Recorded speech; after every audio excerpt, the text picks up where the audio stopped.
Let me tell you about what the most difficult time upon this ummah was. If you gather all the suffering of the Muslim world today, it does not compare with a fraction of what the Muslim ummah went under the Mongols. History records that there were only two generals who never lost a battle. One was Genghis Khan and the other was Khalid bin Walid radiyallahu anhu, the sword of Allah. When Genghis Khan and his descendants, they ransacked, they decimated the Muslim world, and this is no exaggeration. Western historians mention they reached Poland, they reached Bulgaria, they reached Moscow, but they mention that what they did to the Muslim world was unparalleled in cruelty. When they took Bukhara, the narrations mentioned they gathered every single Muslim in the masjids and they butchered them. When they took Samarkand, they gathered the Muslims outside Samarkand, and then every single Muslim was butchered, and then they cut off their heads and they made pyramids out of their heads. When they took Gurgan, Juwaini, the famous historian, mentions that there were 50,000 Mongol soldiers. Each one had been given 24 Muslims to execute. And then after that, they marched upon where? They marched upon the Muslim Caliphate, Baghdad. Baghdad was the most beautiful city in the Muslim world, if not the most beautiful city in the world. Musta'sim was the Caliph. And when Hulagu reached the outskirts of Baghdad, Musta'sim consulted his advisors, and they said the best thing is that you go and ask for terms. And Hulagu has made it clear, said if you are going to come out, don't come out by yourself.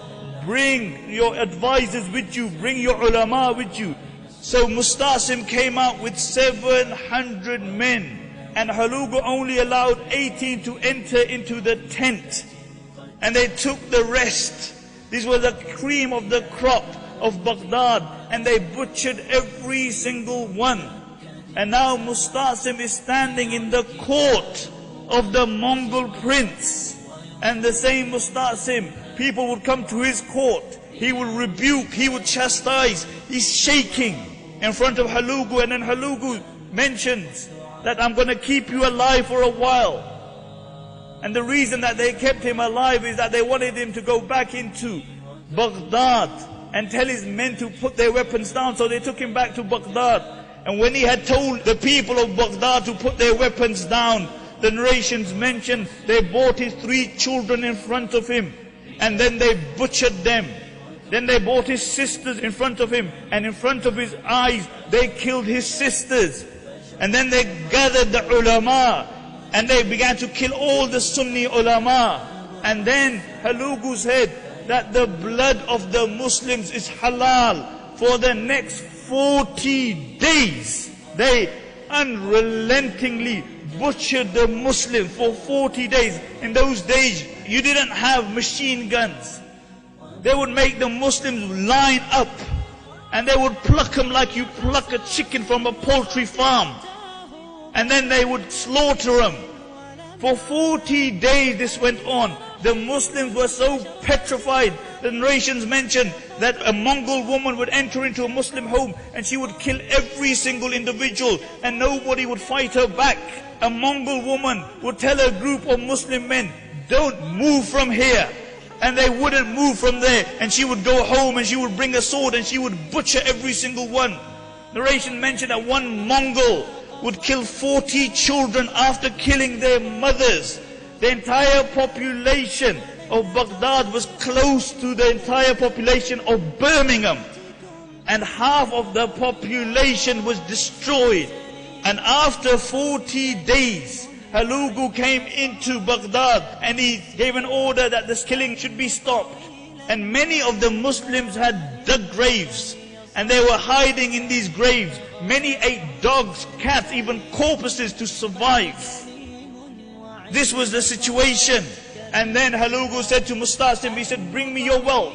So he brought him his wealth. He said, no, bring me the wealth which is hidden. And in the middle of the palace there had a hawd, and underneath was the treasure which had been gathered for the last 500 years.